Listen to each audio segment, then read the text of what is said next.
Gathering room, the third. We are displeased, she said, using the royal we. Yes. I was just telling you to watch videos of otters playing with deer. It's so sorry, it's amazing, and you're gonna love it. So should we do a couple more questions and hope the video holds out? Definitely. Okay, here's a great one from Anne. Anne Ramsey says, the things I love are in the outer fringes of my life, and what you describe is a gradual way to bring them into the center. Yes, absolutely. Well put. Absolutely. They come into the center, and the stuff you don't like gets squeezed out in terms of your schedule. And there will come a day when you say, I can't go there anymore. And it's scary because often like that will be your job, and the thing that you want to do won't appear as worthwhile in terms of material advantage and the culture. But there are days when it's so strong, the 1 degree turn becomes such a strong habit that you just know to turn 1 degree away from what's been plaguing your life. And it feels like a big jump. But because you've been practicing 1 degree turns every day for years and years, you can do it. You know how to do it, and it will pay off. It will work. Yes. I love that. I love it. Here is my next question. Fast and loose is happening in real time, you guys. Stephanie, what about the discomfort that comes from making change? I tend to make 45 or 90 degree turns, and there is lift and joy, but it's mixed in with anxiety. That's why I'm saying just make 1 degree turns. There's a lot of research that shows that small changes are more effective in the long run than large changes. And I've tried to make large changes before. It does not. Sometimes I've had to, and it's extraordinarily stressful. It will really shake your whole mind and body loose. If you have to make such a change, there are things you can do, like wrapping yourself in a tight blanket. I know this sounds weird, but if your life is changing rapidly, put pressure on your body to hold your body in the new place, and it actually will teach your nervous system to calm down a little. Those weighted blankets. Yeah, you can get a weighted blanket or push your back against the wall or a chair. But if you can, just make it 10 minutes. Don't overpromise, don't overdo. 10 minutes is the way to transform your life. What about if you're impatient? In that case, you enrich your life more with pictures, films of otters playing with deer, and you find out that all of nature is out there and on this wonderful, wonderful frolic, and it's not impatient at all.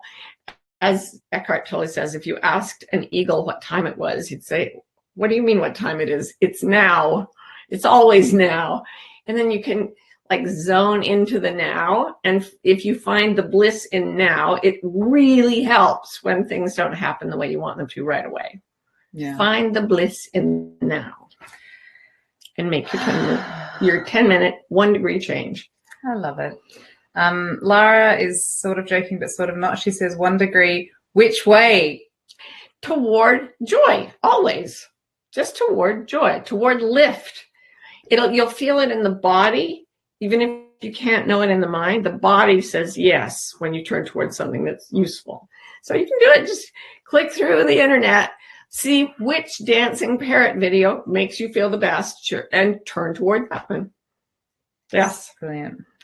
I don't have any more questions. I look through books. I have a shelf of books that I would show you if I could.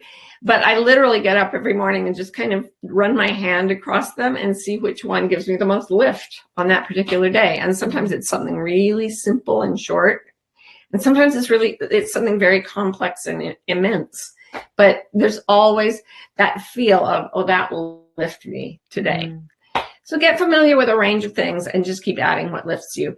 I am so sorry for all the technological snafus on this call, but I hope our technology people are just changing this 1 degree toward performing better.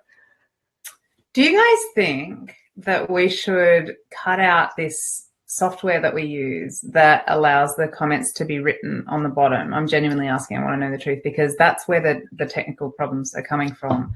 And if we just used Facebook directly and I read out your questions, you wouldn't be able to read them on the screen. But I would like to know how much of a difference that would make to you, because it would probably make things a lot smoother on the technical side. So that's a question. I will have a look after at what you guys think, and we'll make some We'll do some hard thinking. We can't see any questions right now. No, we can't see any. We can.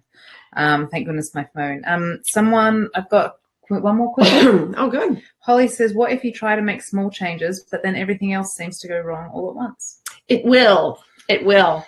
And what you do in that situation is pull in, take really good care of yourself, and watch. Weighted blanket. That's the moral of this story. Watch it fall down around you. There's often a feeling that we have to do our lives. And the fact is, I have tried very hard to do my life right. And it really is like trying to keep an airplane in the air by pulling upward on the arms of your seat. Like, I'm doing this.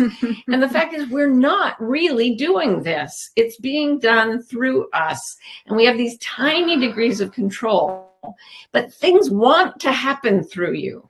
And if you let go and you go toward joy, what happens very frequently is that it looks like catastrophe occurs, because what you've been taught to expect culturally is brought down by the 1 degree turns. So everything will go all ski-wampus.